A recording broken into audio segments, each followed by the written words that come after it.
whispers of forgotten empires, echoes of lost gods, and truths buried in time. Welcome to Ancient Luminaries, where the ancient world comes alive. Europe didn't slide into the Catholic Reformation through a neat debate in a university hall. It lurched into it through crisis, through fear, scandal, delay, and the feeling that the old Christian world was splitting faster than anyone could mend it. And in the middle of that rupture, one of the most influential forces in modern Catholic history begins in the ridiculous simplicity of a single moment. A young man chasing glory, convinced he's building a life, and then, in an instant, realizing his life can be broken and remade. A cannonball does not ask whether you are ready to change your life. It simply arrives, tearing through noise and pride, and then it leaves you with silence.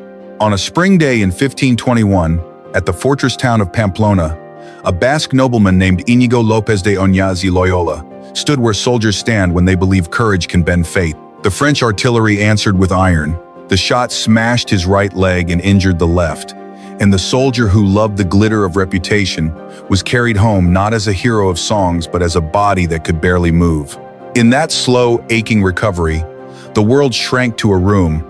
There were no campaigns to plan, no dances to attend, no polished armor to admire in candlelight. There were only hours and pain and the unromantic fact that a man can be forced to look at himself when he has nowhere else to run. The books available at the family castle were not the romances of chivalry he preferred. They were a life of Christ and stories of saints. He read them because there was little else to do, and then, because the words began to do something strange inside him. He noticed that certain daydreams left him empty afterward, while others left him strangely steady, as if his mind had found a cleaner air. He began to suspect that desire itself could be tested. He began to suspect that the idea of holiness could be more than a moral costume. It could be a path. If you enjoy stories where history turns on a single wound, a single decision, or a single night of prayer, stay with me. And if you want more long-form history told in a calm voice, consider subscribing so you do not miss the next one. Ignatius, as the world would later call him, did not recover into the same person. The wound became a hinge, and the timing mattered. Europe in the early 16th century was a continent in a deep argument about what it meant to be Christian, who had authority to say so, and whether the church that had shaped the medieval world could survive the shock of reform without breaking apart. By the time Ignatius lay in bed, Martin Luther had already challenged the sale of indulgences and the logic that seemed to sit behind them. Printing presses multiplied pamphlets and sermons faster than bishops could answer them. Cities and princes weighed doctrine alongside taxes and alliances. Preachers argued about salvation in words that sounded technical but landed like thunder in ordinary lives. Faith, works, grace, merit, assurance, confession, penance. The question was not only what is true, it was also who do I trust and how do I know? To modern ears, the Reformation can sound like a neat label, like a chapter heading in a textbook. On the ground, it was messy, emotional, and personal. People who had been baptized in the same churches accused each other of betraying Christ. Some wanted reform from within and never imagined leaving the Catholic fold. Others believed the only honest act was to step outside and build new communities. And behind the theology, there was fatigue. Many Christians had lived through decades of scandal. Absentee bishops, clergy who seemed more interested in income than care, and a sense that spiritual authority was sometimes traded like property. None of that means late medieval Catholicism was only corruption. It also contained deep devotion, serious scholarship, and genuine renewal movements long before Luther. But the pressure was real, and once it cracked open, it revealed older tensions that had never fully healed. One of the largest was the memory of the Great Western Schism, when rival popes had claimed the throne of Peter and forced Europe to choose sides. That crisis had left a lingering question. If a pope could be disputed, what could safely be called unquestionable? And in the aftermath of that schism, there had been arguments inside the church about councils and authority, about whether a general council could stand over a pope. So when early reformers called for a general council to address the controversies of doctrine, the call was not heard in a vacuum. It echoed inside the church's own recent trauma. A council could heal. A council could also reopen the wound. For years, the delays were constant. Wars between major powers, rival political agendas, outbreaks of disease, and the simple problem of getting hundreds of churchmen across dangerous roads. Yet delay also served a purpose. Rome was cautious. If a council met too quickly, in the heat of the first controversies, it might appear to concede that Protestant critiques had set the agenda. If it met under conditions that revived conciliarism, it might threaten papal authority, and if it met while emperors and kings held swords too close to the table, it could become less a council of faith than a council of politics. But the longer the church waited, the more the debate hardened. When people are anxious, they want firm answers. They want lines to stand behind. They want to know who belongs and who does not. That, in the end, is why the Council of Trent matters. It was not simply a meeting. It became the moment when the Catholic Church defined itself for a new era, choosing how to answer Protestant challenges and choosing how to reform its own house, often in the same breath. The council opened in the city of Trent on December 13, 1545. Its work unfolded in three main periods, interrupted by long pauses and shaped by changing popes and shifting politics. Think of it less as one continuous debate and more as a long, stop-and-start struggle to build a new architecture of Catholic identity while the old building still shook. From the beginning, the council faced a problem that sounds simple but is not. Where does Christian truth live? Reformers appealed to Scripture as the final authority, and many Catholic leaders agreed Scripture was central, yet they also insisted that the Church's received traditions and interpretive authority were not optional add-ons. In April 1546, the council issued a decree that treated both the written books and unwritten traditions as the vessels through which the gospel had come down, and it affirmed the privileged use of the Latin Vulgate in public teaching. That was a line in the sand. To a printer, this was about control. To a bishop, it was about unity. To a Protestant, it looked like Rome building walls. To an ordinary believer, it could feel like protection or like distance, depending on where you stood.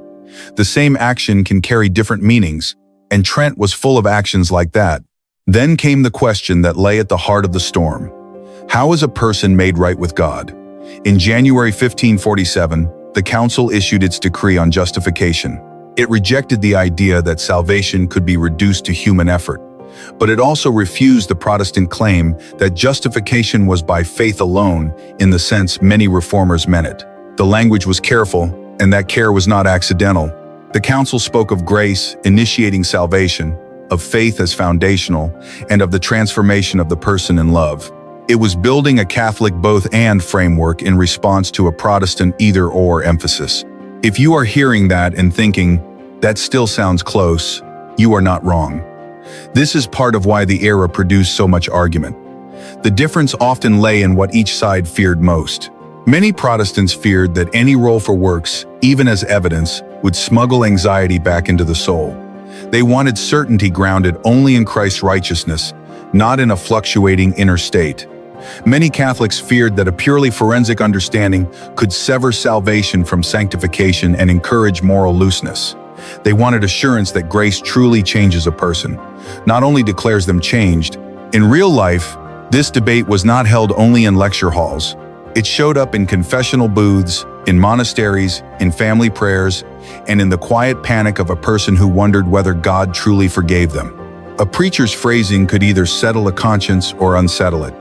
And in an age where heaven and hell were not metaphors but vivid possibilities, that unsettled feeling could shape whole communities. The council also addressed the sacraments, tightening definitions, setting boundaries, clarifying that the Church had a structured sacramental life that Protestants could not simply reinterpret at will. Once the council began to issue canons with anathemas attached, the hope for easy reconciliation grew dim. Trent was drawing a map, and maps create borders. Yet even in this first period, there was also reform in the practical sense. Calls for clergy to live more disciplined lives, for bishops to take responsibility seriously, for abuses to be curtailed. The Church was not only arguing, it was trying to heal, even if it healed in ways that hardened divisions elsewhere. The Council's second period began in 1551, under Pope Julius III. Europe by then had become even more fractured. Political rulers negotiated religion with the same cold realism they used for trade routes. The Empire, especially, was struggling with the fact that Lutheran territories were not going to quietly return to Rome. Lutheran observers did attend at points, hoping for dialogue, and some Catholic voices still imagined a settlement. But the most explosive issue on the table was the Eucharist and the Mass. For Catholics, the Mass was not only a memorial meal, it was the center of worship, a sacramental encounter with Christ. Protestants were divided among themselves. Some emphasized remembrance, others, like Luther, insisted on a real presence of Christ in the sacrament, yet rejected scholastic explanations that defined how. The Council, in October 1551, affirmed that after consecration, Christ was truly, really, and substantially present, and it endorsed the doctrine of transubstantiation as the proper way to describe that change. The intention was clarity. The effect was separation. To someone in a village church, these distinctions might sound distant, but they mattered because they shaped practice. If the Eucharist was truly Christ's body and blood, then to treat it casually was to risk sacrilege. If it was not, then to kneel before it could look like idolatry. When you realize the stakes, you begin to see why tempers were high and why compromise felt like betrayal. The second period did not last. War and fear returned. The council was suspended in 1552. Across the empire, the question was no longer whether Christianity would be unified, but how divided it would become and what rules would govern that division. The Peace of Augsburg in 1555 made a hard, pragmatic choice. It legalized Lutheranism within the Holy Roman Empire and allowed territorial rulers to determine whether their lands would be Catholic or Lutheran. The settlement did not include every Protestant group, but it signaled something crucial. Confessional division was no longer a temporary disorder. It was becoming a legal reality. In that world, a council could define Catholicism, but it could not erase Lutheranism. The Church was entering a long age of confessional identity, where belonging would be clearer and where the price of clarity could be suspicion and conflict. When the council finally resumed in 1562 under Pope Pius IV, the mood had shifted. This third period was not primarily about coaxing Protestants back. It was about building a Catholic renewal strong enough to endure. The council dealt with the Mass again, with communion under both kinds, with holy orders, and with marriage. But its most lasting impact may have been in reform, the kind that changes institutions so that a crisis does not repeat itself in the same way. One of the sharpest criticisms Protestants leveled against the late medieval church was clerical ignorance. A priest who could barely read Latin could still say Mass, still hear confession, still guide souls. The result, in many places, was shallow teaching and superstition. Trent's answer was not merely to scold, it was to build a system. In July 1563, the council approved the decree known by its opening words, Cum adolescentium idas, calling for seminaries to be established so that future clergy would be formed more carefully. This was not just a policy detail, it was a structural revolution. The council also pushed bishops toward residence and accountability. A bishop was not meant to be a distant landlord, he was meant to shepherd. Trent treated the neglect of that calling as a serious failure and sought to make pastoral care more than a pious ideal. At the same time, the council addressed the devotional world that had become fertile ground for abuse, relics, images, and indulgences. It affirmed the veneration of saints and the usefulness of sacred images, but it also warned against superstition and exploitation. On indulgences, it insisted the church had the authority to grant them, yet it ordered that evil gains connected to them be abolished and demanded moderation to prevent spiritual discipline from being weakened. In other words, Trent did not simply defend the old practices, it tried to reform how they were used. In its final session in early December 1563, the council also reaffirmed doctrines such as purgatory and ordered bishops to ensure that teaching was sound and not turned into sensationalism. It called for a catechism, for a standardized missal and breviary, and for a more coherent Catholic education. The council closed, and later popes would confirm and implement its decrees. But the core point is simple. Trent created a Catholic blueprint for the modern age. Now, hold that blueprint in your mind, and then return to the soldier with the shattered leg, because Trent was a council, a set of texts and rules. But the Catholic Reformation was also personal. It needed people who could translate decrees into energy, discipline, and mission. And that is where Ignatius of Loyola enters the story as more than a name. After his convalescence at Loyola, Ignatius did something that would have seemed irrational to his former self. He set out as a pilgrim. In 1522, he went to Montserrat, confessed, hung up his sword before an image of the Virgin, and stepped into a new identity. Then he went to Manresa, where he lived in austerity and prayer, sometimes with the raw intensity of a man trying to rebuild his soul from the ground up. Those months were not tidy. He wrestled with scruples, with despair, with strange surges of confidence, and with the slow discovery that the spiritual life has its own weather. Ignatius was not content to remain a hermit. He wanted to go to the Holy Land. He wanted to live where Christ had walked, to preach, to serve. But he discovered quickly that zeal without understanding can make a person dangerous, even if the danger is only to their own soul. He attracted followers, drew suspicion, and ran into church authorities who told him, in effect, that he needed education before he could teach. That instruction was a gift. It forced him to become a student. He studied in Spain, then traveled to Paris, arriving in 1528. Paris was a crucible. It was where theology, humanism, poverty, and ambition collided. Ignatius lived on alms, endured ridicule, and slowly gathered companions who were drawn not to his charm but to his seriousness. Among them were Francis Xavier and other men who would become the first generation of the Society of Jesus. On August 15, 1534, in a small chapel at Montmartre, the group made vows of poverty and chastity and promised to go to the Holy Land if possible, or to offer themselves to the Pope for service if it was not. This was not yet a formal religious order. It was a spiritual band with a direction. History often looks clean in hindsight. In the moment, this was fragile. A handful of men, not powerful, not wealthy, committing themselves to a life that offered no guaranteed success.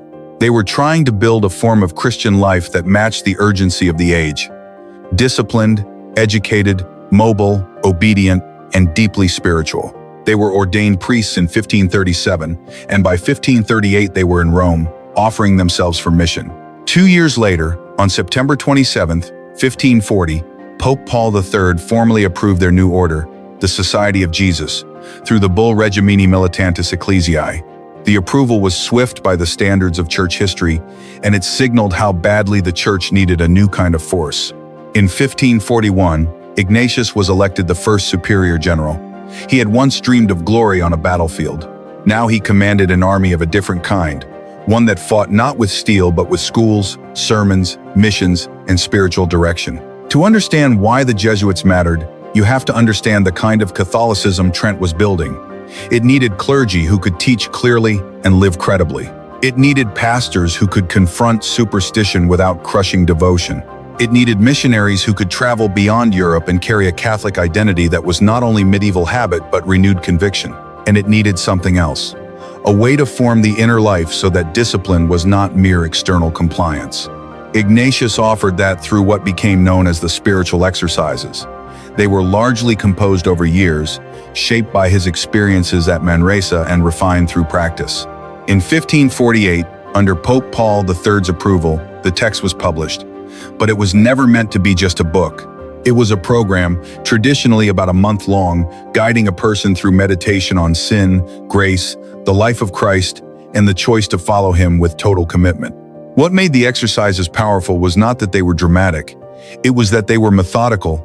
They treated prayer like serious work, not in the sense of earning God, but in the sense of training attention. They asked a person to imagine scenes from the Gospels, to notice interior movements, to discern which desires led toward God and which led away. They took the messy interior life and gave it a structure. In an age of spiritual confusion, structure can feel like a lifeline. Imagine a young priest in the 1550s, freshly ordained, stepping into a parish where people have heard Protestant sermons in the marketplace and Catholic sermons in the cathedral, where rumors travel faster than official decrees, where the old habits of devotion are mixed with fear. That priest needs more than memorize Latin. He needs the ability to counsel, to teach, to resist temptation, to endure pressure. The exercises offered a way to form that kind of resilience. The Jesuits also added a distinctive vow, a special obedience to the Pope regarding missions. That did not mean blind servility, it meant availability. The society was designed to move fast. It was meant to be a force that could go where the need was greatest, whether that was a university in Europe or a shoreline in Asia. Soon, Jesuit missionaries were traveling farther than most Europeans had ever imagined. Francis Xavier went to India and Japan, and others would follow into places where languages, customs, and political realities demanded both courage and adaptability. The Jesuit approach often combined deep devotion with serious intellectual engagement. They learned languages. They debated. They established schools. They also sometimes became entangled in colonial politics and in controversies about how much local culture could be integrated into Christian practice without diluting the faith. Still, in the broad arc of the 16th century, the Jesuits became one of the most effective instruments of Catholic renewal. They helped the Church compete in the arena where Protestantism was strong, education and preaching. They raised the intellectual standard of clergy, and they offered a model of disciplined spirituality that could hold together action and contemplation. If Trent was the council that set the rules, the Jesuits were among those who made the rules live. Yet, the Catholic Reformation was not only Jesuit, it was a web of reforms, personalities, and cultural shifts. New religious orders multiplied, old orders reformed themselves. Mystics and reformers pushed for deeper spiritual renewal within monastic life. Bishops in many regions began to take their pastoral responsibilities more seriously, visiting parishes, preaching, and correcting abuses. Art and music changed too. The Catholic Church did not answer Protestant criticism only with arguments. It also answered with beauty, with a renewed emphasis on the sensory power of worship. Baroque churches, with their dramatic light and movement, aimed to draw the heart as well as the mind. Sacred music became a vehicle for clarity and devotion, and in places where Latin remained, the Church still sought to make the message more intelligible through preaching and catechesis. But renewal had a harder edge as well. Catholic authorities used legal and institutional power to police doctrine. Investigations, trials, and censorship became tools of defense. From the perspective of Catholic leaders, these measures protected souls and preserved unity. From the perspective of many critics, they restricted conscience and stifled intellectual life. The Catholic Reformation had a spiritual face and a political face, and often the same person wore both. This is why it is better to call the Catholic Reformation both reform and counter-reform. There were genuine internal efforts to correct moral failures and improve education. There were also reactive moves aimed at stopping Protestant expansion. The two were intertwined. The same seminary system that produced better priests also produced priests trained to argue against Protestant doctrines. The same missionary energy that carried Catholicism to new continents also sometimes rode on the ships of empires. Ignatius himself embodies this complexity. He was a mystic who valued inner discernment, yet he built an order known for discipline and strategic action. He loved prayer, yet he understood the need for administration, rules, and obedience. He was shaped by a personal conversion, yet he moved within the highest politics of the Church. He died in Rome in 1556, before the Council of Trent finished its work, but his society would become one of the main engines for implementing the Tridentine vision across the Catholic world. And that may be the most important insight. Councils can define doctrine, but they cannot, by themselves, renew hearts. Institutions can create structures, but they cannot, by themselves, create holiness. Renewal happens where structures and interior transformation meet, where a rule is lived, not merely written. The Catholic Reformation, at its strongest, was that meeting point. Before Trent gathered the first bishops in a cold alpine city, there were already Catholics who knew something was wrong and who tried to fix it. The story is often told as if Luther shouted and Rome finally woke up. That is too simple. Reform had been part of the Church's internal conversation for centuries. Monastic rules had been tightened and loosened and tightened again. New movements had emerged, burned bright, and sometimes burned out. What changed in the early 1500s was the scale of the crisis and the speed at which critique spread. In 1527, when imperial troops sacked Rome, the shock spread through Europe like a moral earthquake. Renaissance confidence suddenly looked fragile. The violence and humiliation made it harder to pretend the Church was simply a serene guardian of culture. The sack was also part of the brutal politics of the age, a fight among Catholic powers as much as a religious war, but for many observers it felt like judgment. The Pope was forced into humiliating negotiations, and the message was clear: the world could punish Rome, and Rome could bleed. Yet in the same decades, small circles of reform were also forming. Some were informal groups of clergy and laity committed to prayer and moral renewal. Some were humanists who wanted better preaching and better education. Some were bishops who were tired of seeing benefices treated like property. When Paul III became Pope in 1534, He inherited a divided Europe and a credibility problem. He convened commissions to examine abuses, and reports denounced problems that many Catholics recognized: poorly prepared clergy, incompetent leadership, and a pastoral system that had too often forgotten pastoral care. This is why the council took so long to happen. The emperor wanted a council for unity, but he also wanted it on terms that served his political aims. Kings wanted influence. Popes wanted reform, but not a parliament over their heads. And bishops wanted reform, but not at the cost of losing their privileges. By the time the council finally opened in 1545, it carried the weight of all those competing desires. To picture Trent, do not imagine a single grand hall where everyone speaks in turn like a modern conference. Imagine instead a city hosting a moving population of bishops, theologians, ambassadors, servants, and scribes. Imagine languages colliding, rival schools of theology arguing, rumors traveling through taverns, and winter wind cutting through stone streets. Imagine men who believed they were defending eternal truth, and who also knew that a sentence written on a page could shape kingdoms. In that atmosphere, theology and power were never far apart. When the council affirmed scripture and tradition together, it was not a casual compromise. It was a deliberate answer to a crisis of authority. Catholics were saying, in effect, that the faith had been received, transmitted, and guarded, not reinvented. Protestants heard that and worried about human additions. Catholics heard the Protestant appeal to Scripture alone and worried about endless private interpretation. Both fears were real. The Council's solution leaned toward unity, even if unity required strong institutional boundaries. The same pattern repeated across the Council's work. On original sin, Trent rejected despair and rejected self-confidence. On the sacraments, it defended the Church's sacramental structure while insisting they were not magical rituals detached from faith. On the Mass, it defended the idea of sacrifice and presence. Again and again, Trent did not move toward a minimal Christianity. It moved toward a robust, structured, both-and Catholicism, one that could survive fragmentation by being very clear about what it claimed. And yet, for all the doctrinal firmness, some of the most consequential changes were administrative. You can see this in how the council treated priestly formation. Once seminaries became an expectation rather than a luxury, the Church had created a pipeline. In time, that pipeline would change preaching, catechesis, and parish life.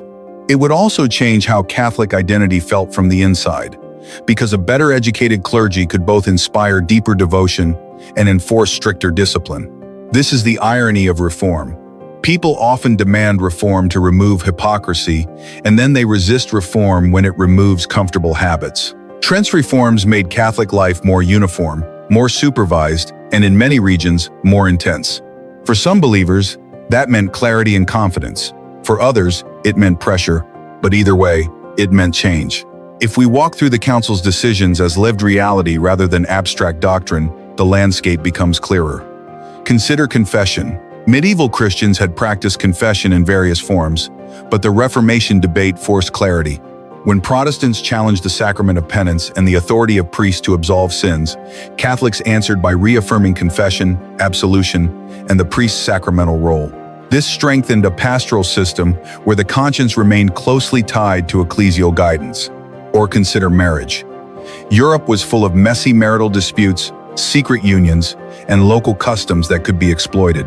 The Council addressed marriage with reforms that aimed to protect the sacrament from chaos and manipulation. These decrees did not simply serve theology.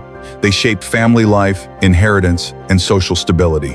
When a council defines marriage, it is also shaping society's basic building block. And then there is the question of the Mass and vernacular worship, a question that did not disappear after Trent. The Council did not abolish local languages in worship because Latin had never entirely excluded them from all religious life. Sermons and catechesis could be in the vernacular. Devotions were in the vernacular, but the liturgy remained Latin, and that choice signaled that Catholic unity would be expressed through a common ritual language. For some, this preserved a sense of universality. For others, it preserved distance. This approach helps explain why education became so central. If the liturgy remained stable, then the task of making the faith intelligible fell heavily on preaching, catechisms, and schools. Here the Jesuits were perfectly designed for the moment. The first Jesuit school opened in Messina in 1548, and the Roman College followed in 1551, becoming a model for Catholic education that would influence Europe for generations. Education was not an optional service, it was a battlefield. Jesuit schools trained clergy, but they also trained lay elites. They taught grammar, rhetoric, philosophy, and theology, forming minds that could argue, persuade, and govern. If Protestantism had spread partly through literacy and preaching, Catholicism would answer with the same tools, sharpened and systematized. Later, the Jesuits would standardize their educational approach in the Ratio Studiorum, issued in 1599. But even before that, the order's culture already valued disciplined learning as a form of devotion. Ignatius himself was not a scholar in the abstract sense. He was a strategist of the soul. He had learned, painfully, what zeal without training could become. So the Jesuit project blended interior formation with intellectual preparation. It is easy to miss how modern that combination feels. It treats religion not only as inheritance, but as something that must be taught, practiced, and renewed through habits. Let's pause on that word, habits. The Catholic Reformation was, in many ways, a project of habits.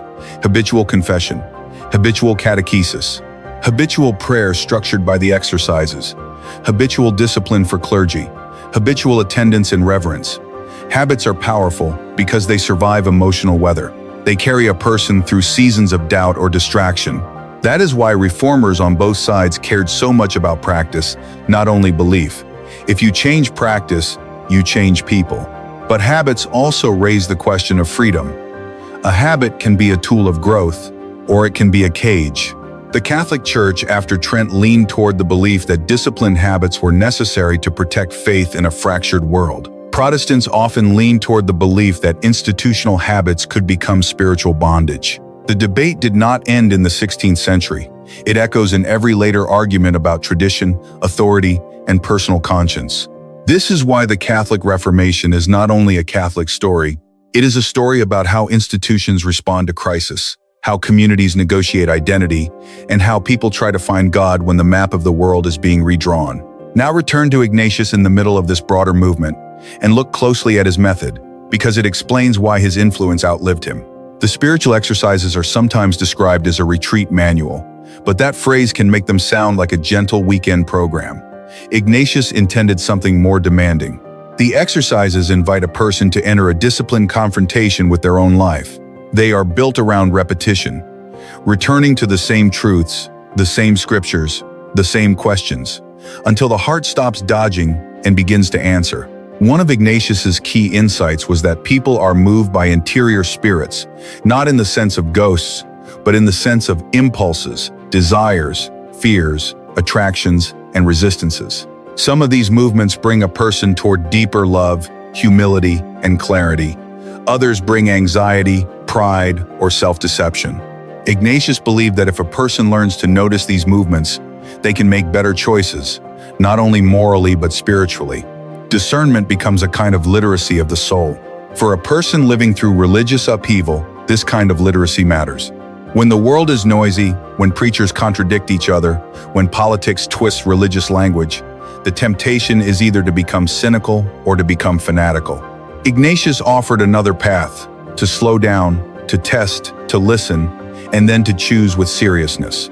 This does not remove conflict, but it changes how a person inhabits it. Picture a retreatant in a small room, perhaps in Rome, perhaps in Spain, guided by a Jesuit director. The day is structured. There is silence. There is prayer that uses imagination, not as fantasy, but as a way to make the Gospels present. The retreatant imagines standing in a scene, the calling of the disciples, the healing of the sick, the Last Supper, the crucifixion. The retreatant notices what they feel: resistance, sorrow, gratitude, fear, hope. Then the retreatant reflects, guided by questions, and the director listens, not to control but to help the retreatant notice what is truly moving them. In the language of modern psychology, you might call this a structured form of reflection that trains attention and clarifies values. In the language of Ignatius, it is a way to become free to serve God. That word free matters. Ignatius did not believe obedience meant being less human. He believed real obedience required interior freedom. Freedom from compulsions, from vanity, from fear of losing status. from the subtle desire to be admired for doing good. This is where the Jesuits fit the era of Trent so well. A church trying to reform could easily become obsessed with external discipline alone. Ignatius insisted that discipline without interior freedom could produce hypocrisy. At the same time, a church facing Protestant critique could easily embrace spiritual intensity without structure, and Ignatius insisted that intensity without discipline could become chaos. The exercises were, in a sense, a technology of balanced reform, yet, as the Jesuits grew, the order faced its own tensions. Some Catholics distrusted their influence. Some rulers feared their loyalty to the Pope. Some scholars criticized their methods. And in mission lands, Jesuits faced the challenge of translating Christianity into cultures with ancient traditions. When does adaptation become compromise? When does firmness become arrogance? These were not questions Ignatius could solve once and for all. They are questions that every missionary movement faces.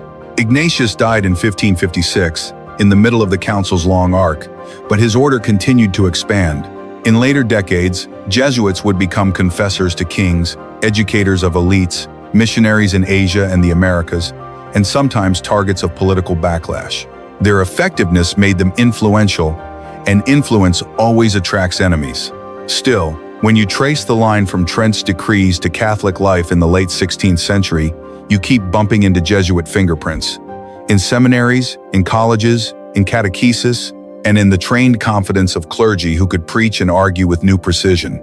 To see the Catholic Reformation in motion, it helps to follow one more figure who implemented Trent with relentless energy: Charles Borromeo, Archbishop of Milan. Borromeo was not a Jesuit, but he worked closely with religious orders, including the Jesuits, and he became a symbol of the Tridentine bishop. He visited parishes across a vast diocese, confronted local corruption, and pushed for clerical education.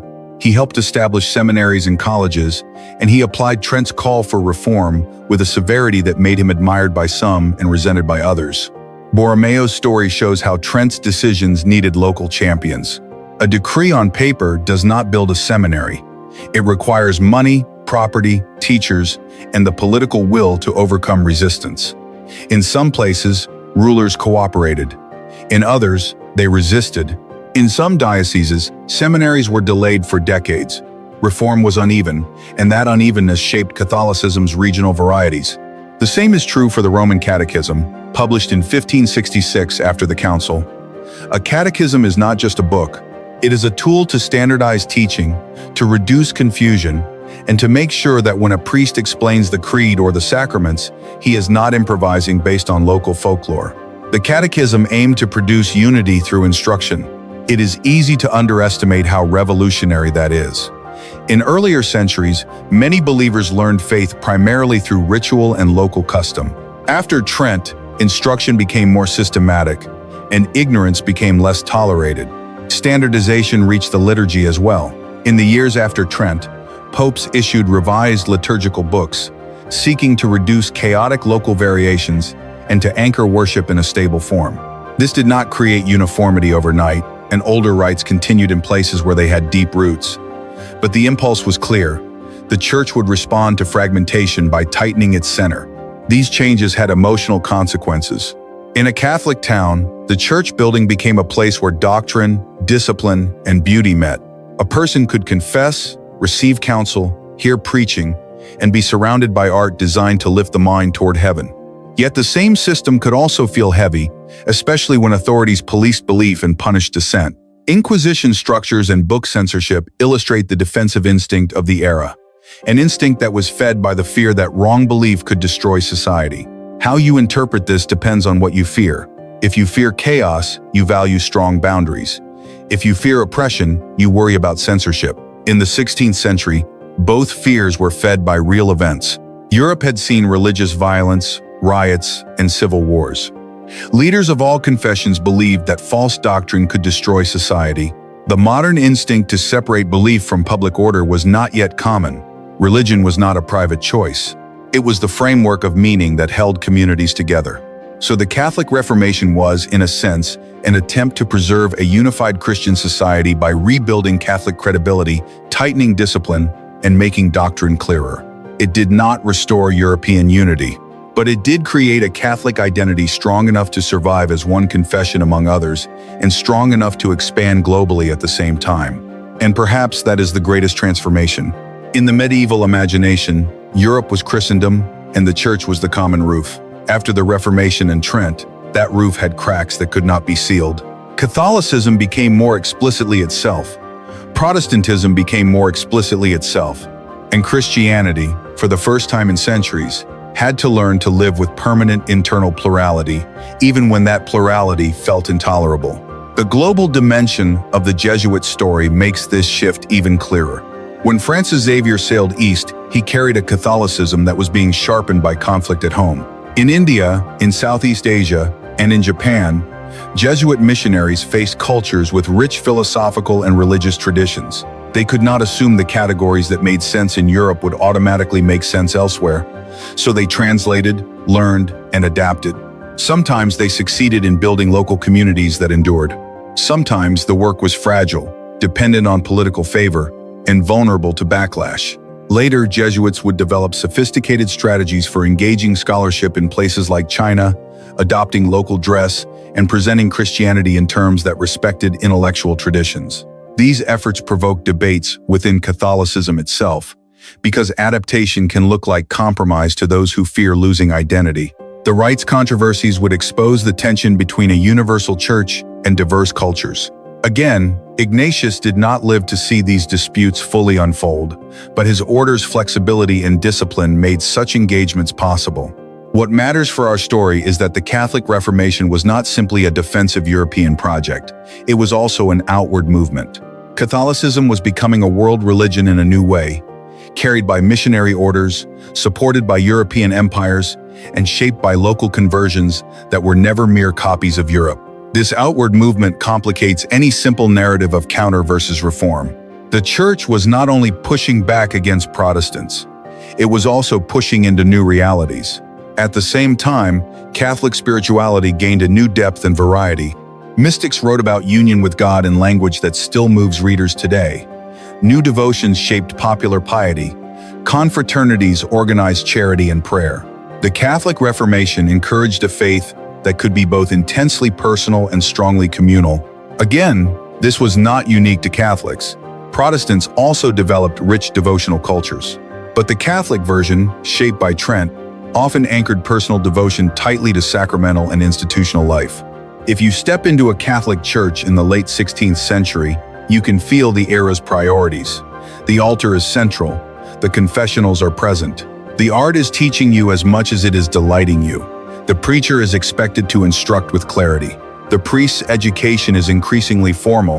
The bishop's presence is increasingly demanded. The system is more coherent. And yet, beneath that coherence, the human story remains the same as it was for Ignatius in his sickbed, a person confronted with their own weakness, asking what must change. That is what makes Ignatius an enduring figure. His conversion story is dramatic, but it is not rare in its structure.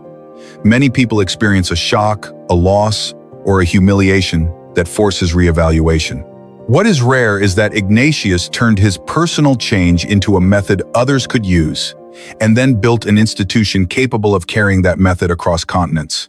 In the end, the Catholic Reformation is a story about how faith adapts under pressure. It adapted through councils and decrees, through schools and seminaries, through art and discipline, through missionaries and mystics, through censorship and charity. It produced saints and scandals, renewal and repression, unity and new divisions. If you listen closely, you can hear the echo of that cannonball again.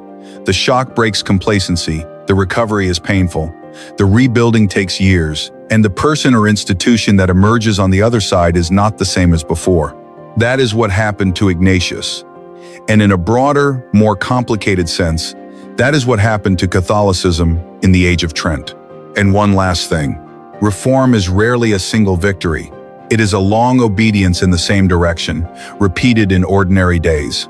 A council can close with signatures and ceremonies, but the real test begins the next morning, in a parish office, in a classroom, in a confessional, in the choices a leader makes when no one is watching. Ignatius learned that truth in pain, and the Church learned it in turmoil. If the 16th century teaches anything, it is that belief and character travel together, and history is often decided in the quiet places. When we judge that era, we should remember both its courage and its fear, and how both shaped the world. Tonight's story comes to an end here, but the past never truly goes silent. It lingers like a candle's last glow, whispering its warnings, its wonders, and its unanswered questions into the present. If this journey moved you, leave a like, subscribe to Ancient Luminaries, and tell me in the comments